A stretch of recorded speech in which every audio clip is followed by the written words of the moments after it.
बांग्लादेश के प्रधानमंत्री शेख हसीना भारत सरकार को एक फ़ोन मिलाती हैं। फ़ोन मिलाने के बाद कहते हैं कि उनके एक सांसद हैं जो कि इंडिया किसी काम से घूमने के लिए आए थे, लेकिन उनका कहीं कुछ अता पता नहीं चल रहा है। उनके परिवार के लोग बहुत ज़्यादा परेशान हैं। जैसे ही भारत सरकार को ये फ़ोन आता है, उसके बाद भारत सरकार इसमें बड़ी सक्रिय हो जाती है। सीआईडी और एसटीएफ का गठन किया जाता है। साथ ही कहा जाता है कि जितनी भी जल्दी हो सके इस सांसद का पता लगाने में अहम भूमिका निभाइए। साथ ही क्योंकि वो सांसद हैं और पड़ोसी देश के हैं, इसलिए हमारी जिम्मेदारी बनती है वो मेहमान है, मेहमान के साथ कहीं कोई ऐसा ना हो, कोई हादसा हो गया हो।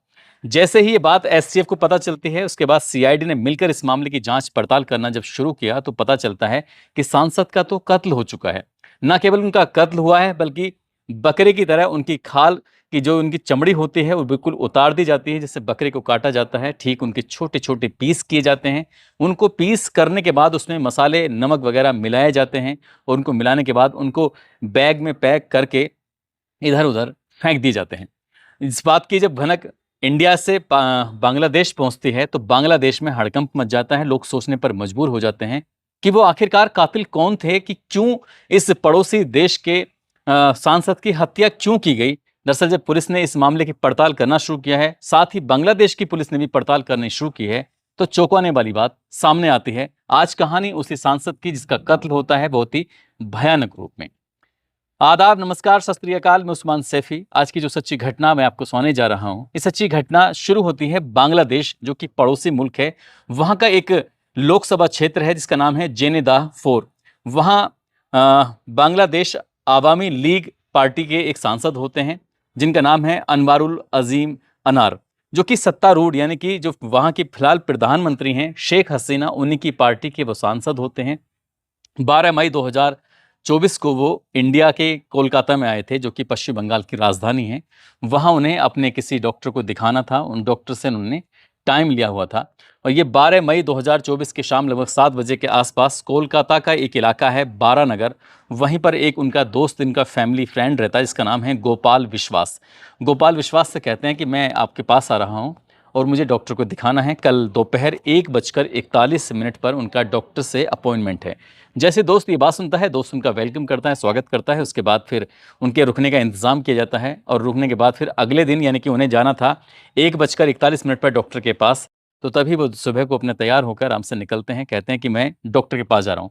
दोपहर में लगभग 12 बजे के आसपास घर से निकल जाते हैं। निकलने के बाद एक टैक्सी पकड़ते हैं। टैक्सी पकड़ने के बाद कहीं जा ही रहे थे कि अचानक से गायब हो जाते हैं और इसी बीच में उनका एक मैसेज आता है कि मैं यहाँ से सीधा दिल्ली जा रहा हूँ। यानी कि जो उनका दोस्त होता है गोपाल विश्वास, इसलिए उसे विश्वास हो जाता है कि ठीक है, वो सांसद है, वैसे भी नेता हैं और यहाँ इंडिया में बहुत सारी ऐसी जगह हैं जहाँ उनका काम भी हो सकता है और घूमने भी वो जा सकते हैं, तो कोई दिक्कत नहीं है। वो बड़ा बेफिक्र हो जाते हैं। हालांकि जब घर से निकले थे सांसद तो उन्होंने कहा था कि शाम का खाना मैं आपके साथ ही खाऊंगा, आपके घर पर, और अचानक से मैसेज आता है कि मैं दिल्ली जा रहा हूँ। अब यहाँ से 13 मई को निकलते हैं। 14 मई, 15 मई, 16 मई, 17 मई, इस तरह से एक एक दिन गुजरने लगता है। अब सांसद के परिवार के लोगों ने फ़ोन किया। जब फ़ोन किया तो उनका फ़ोन नंबर मिल नहीं रहा था। तो सांसद के फ़ोन नंबर बंद था, तो इस बात से उनके घर वाले परेशान हो जाते हैं। साथ ही जो उनका दोस्त जो कि कलकत्ता में रहते हैं, तो कोलकाता वाले फ्रेंड से यानी कि गोपाल विश्वास से कहते हैं कि उनका कुछ अता पता नहीं चल रहा है अनवारुल अजीम अनार का, तो आप कहीं देख लीजिए, पता कर लीजिए। वो कहते हैं कि वो मेरे पास तो रुके थे, लेकिन 13 मई को वो कह रहे थे कि मैं शाम को आऊँगा, लेकिन शाम को आने की बजाय वो सीधा दिल्ली के लिए चले गए।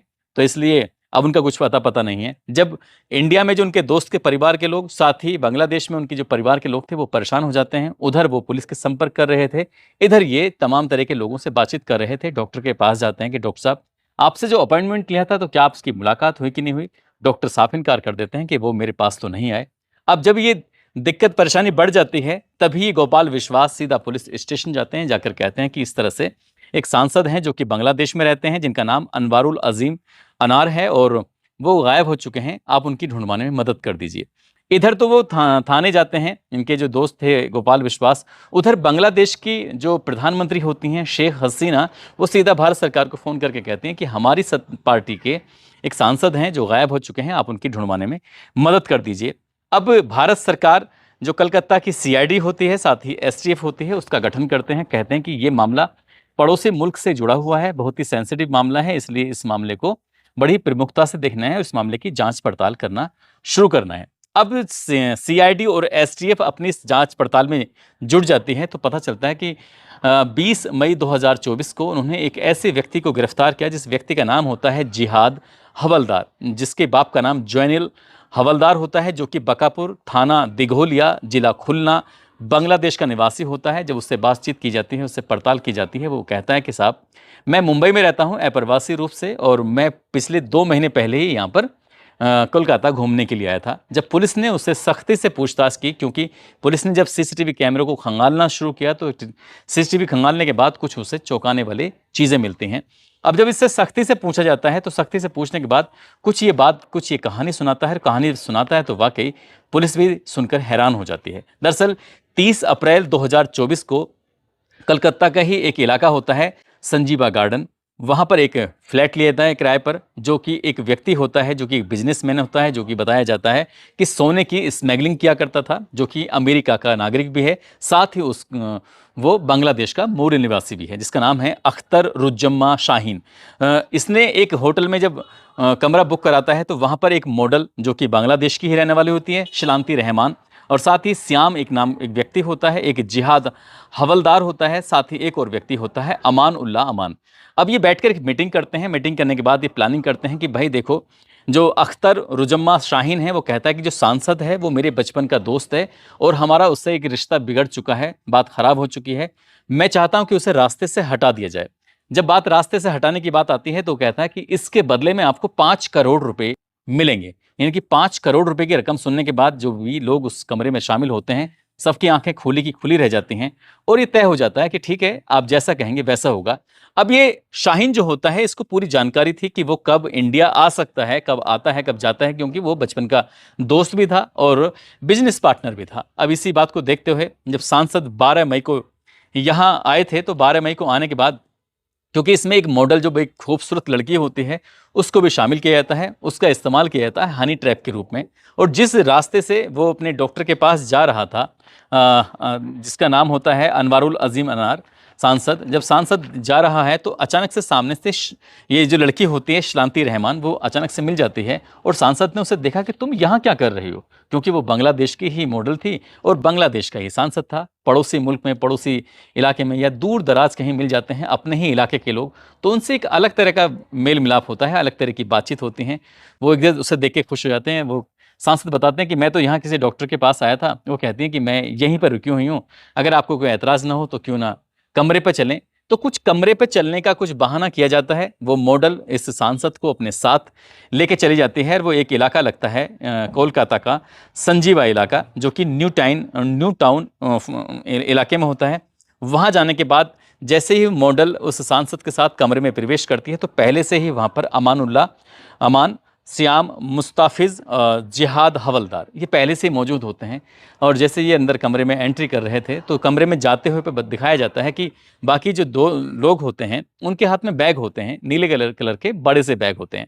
अब कमरे में अंदर जाते हैं। अंदर जाने के बाद इससे पहले कि कोई बातचीत का सिलसिला शुरू होता, कुछ होता, तभी ये 3-4 जो साथी होते हैं बहुत बुरी तरह से इस सांसद को पकड़ लेते हैं और जकड़ लेते हैं। हाथ पैरों से पकड़ने के बाद उस सांसद का गला दबाकर उसकी हत्या कर देते हैं और गला तब तक दबाया जाता है जब तक कि उसकी मौत नहीं हो जाती है। जैसे उसकी मौत हो जाती है, अब उसके बाद कहते हैं कि यहाँ से निकाल पाना बहुत मुश्किल है, क्योंकि ये होटल है और होटल में सीसीटीवी कैमरे भी लगे हुए हैं। अब यहाँ से कुछ ऐसी प्लानिंग करते हैं जिससे लाश यहाँ से गायब हो जाए और किसी को इस बात का एहसास भी ना हो, क्योंकि जो जिहाद हवलदार होता है वो पेशेवर कसाई होता है और मुंबई में रहता है। जब वो बांग्लादेश में रहता था तो पेशेवर ही कसाई का काम किया करता था, गोश्त काटना या किसी जानवर को ज़िबा करना, उसके पीस बनाना, इस तरह से उसका ये प्रोफेशनल काम था। तो इसको इसीलिए उसको हायर किया जाता है और कहा जाता है कि 5 करोड़ रुपए जो दिए जा रहे हैं, इस 5 करोड़ में तुम्हारी भी हिस्सेदारी होगी, लेकिन तुम्हें काम बहुत ही शानदार तरीके से करना होगा। अब जैसे ही सांसद की मौत हो जाती है गला दबाने से, उसके बाद सांसद ज़मीन पर पड़ा हुआ है, पहले से ही छुरियाँ वगैरह तैयार कर ली जाती हैं। गोश्त काटने के जो हथियार होते हैं उनको भी पहले से तैयार कर लिया गया था और इस जिहाद हवलदार ने उस सांसद की जो चमड़ी थी, पहले चमड़ी को पूरी तरह से उतार लेता है, क्योंकि अगर ये कभी लाश मिल जाए या इसके शव के टुकड़े मिल जाएं तो कभी इसकी शनाख्त ना हो पाए, पहचान ना हो पाए, इसलिए उसकी जो चमड़ी को बिल्कुल अलग कर देते हैं। अलग करने के बाद उसके शरीर के छोटे छोटे टुकड़े किए जाते हैं। टुकड़े करने के बाद उसमें कुछ मसाले मिलाए जाते हैं, नमक मिलाया जाता है। उस मसाले और नमक मिलाने का मकसद सिर्फ एक ही था, ताकि ये लाश के पीस जहाँ भी फेंके जाएंगे, टुकड़े जहाँ ही फेंके जाएंगे, जितने जल्दी हो सके वो गल जाएं। ठीक वैसे ही होता है, और वैसे करने के बाद उनके छोटे छोटे टुकड़े करने के बाद उनको पॉलिथीन में पैक किया जाता है। और पैक करने के बाद ताकि उसमें से कोई ब्लड ना निकलने लगे, इसलिए जब सूटकेस में उन्हें भर रहे थे तो सूटकेस में पहले पॉलिथीन में पैक करने के बाद दो सूटकेस में वो आराम से पैक कर देते हैं और यहाँ से निकल जाते हैं। अब इन्हें जिम्मेदारी दी जाती है, जो पुरुष होते हैं उनको जिम्मेदारी दी जाती है कि वो विभिन्न परिवहन मार्गों से, विभिन्न परिवहन साधनों से वो अलग अलग जाएंगे और उन पीसों को जहाँ भी मन करेगा उन्हें फेंक देंगे, डिस्ट्रॉय कर देंगे, ताकि ये जो टुकड़े हैं लाश के वो कभी भी किसी को मिल ही ना पाए।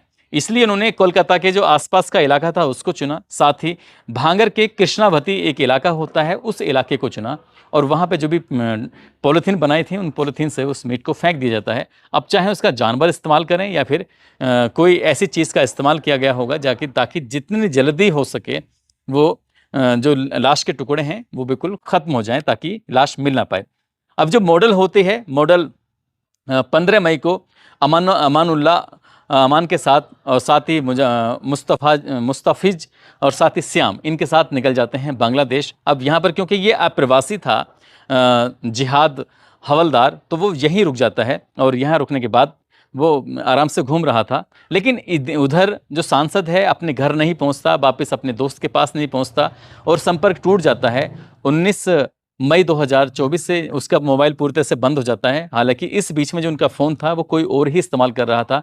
13 मई 2024 को जैसे ही डॉक्टर से अपॉइंटमेंट था, उसी दिन बताया जाता है कि हत्या कर दी जाती है, और उसी दिन उसके शव के टुकड़े भी कर दिए जाते हैं। अब जो मेन मुख्य आरोपी होता है, जो कि इस सांसद का बचपन का दोस्त अख्तर रुजम्मा शाहीन, जो कि बताया जाता है कि वो सोने की तस्करी किया करता था, जिसको लगभग 100 करोड़ रुपए के लेन देन का मामला था, और इसी बात से इस सांसद से इसका विवाद चल रहा था, रंजिश चल रही थी, और इसके लिए उसने अपनी मॉडल जो दोस्त होती है उसका सहारा लेता है और इस घटनाक्रम को अंजाम देता है। ये 10 मई को यहाँ से चला जाता है, क्योंकि इसने जो पैसे का मामला था, पैसे का लेन देन करता है, पैसे में सब कुछ काम करता है। 10 मई 2024 को ये सीधा बांग्लादेश जाता है। बांग्लादेश से सिर्फ 18 मई को नेपाल निकल जाता है। जब ये मामला ज़्यादा हाईलाइट होने लगता है, जब परिवार के लोग लगातार अखबार में और पुलिस से और नेताओं से संपर्क कर रहे थे, तो उसने सोचा कि यहाँ से निकलने में फ़ायदा है, इसलिए वो नेपाल का रास्ता पकड़ता है। और 21 मई को वो दुबई पहुँच जाता है नेपाल से, और 21 मई के बाद अगले दिन यानी कि 22 मई 2024 को वो सीधा अमेरिका पहुंच जाता है, क्योंकि उसको अमेरिका की भी नागरिकता मिली हुई थी। अब पुलिस ने जब इस जो व्यक्ति, इंडिया की पुलिस होती है, इसने जिहाद हवलदार उनके हत्थे चढ़ जाता है, और ये संपर्क करते हैं बांग्लादेश की पुलिस से, उनसे कहते हैं कि कुछ इस तरह के नाम लिए जाते हैं। तो तब ये जो मॉडल होती है, इस मॉडल को और जो साथ में इसके जो साथ साथ दिया था, तो बांग्लादेश की पुलिस ने उन्हें गिरफ्तार किया। गिरफ्तार करने के बाद अब जगह जगह उन जगहों पर लेके जा रहे हैं जहाँ जहाँ पर उन्होंने जो लाश के टुकड़े थे जो पॉलीथीन में पैक किए गए थे उनको फेंका था। अभी हालांकि पुलिस ने इस घटनाक्रम का पूरी तरह से खुलासा नहीं किया है, लेकिन जिस तरह से मीडिया में ये रिपोर्ट चल रही है उससे साफ जाहिर हो चुका है कि 100 करोड़ रुपए के सोने की लेन देन को लेकर सांसद की उसी के बचपन के दोस्त, जिसका नाम होता है अख्तर रुजम्मा शाहीन, इसने अपने कुछ साथियों से मिलकर, जो कि सभी के सभी साथी बांग्लादेश के ही रहने वाले थे, लेकिन उन्होंने जिस तरह से हत्याकांड को अंजाम दिया वो वाकई अपना आप में बहुत भयानक होता है। न केवल उस सांसद की पहले चमड़ी निकलवाई जाती है, चमड़ी निकलवाने के बाद उसके शरीर के छोटे छोटे टुकड़े करने के बाद पॉलिथीन में पैक किए, और उसके बाद सूटकेस में पैक करने के बाद जगह जगह फिकवा देते हैं। अभी शायद इस घटना में अन्य और भी कई तरह के खुलासे हो सकते हैं, और जैसे ही होंगे मैं इस कहानी के माध्यम से आप लोगों तक इस बात को पहुंचाने की कोशिश करूंगा।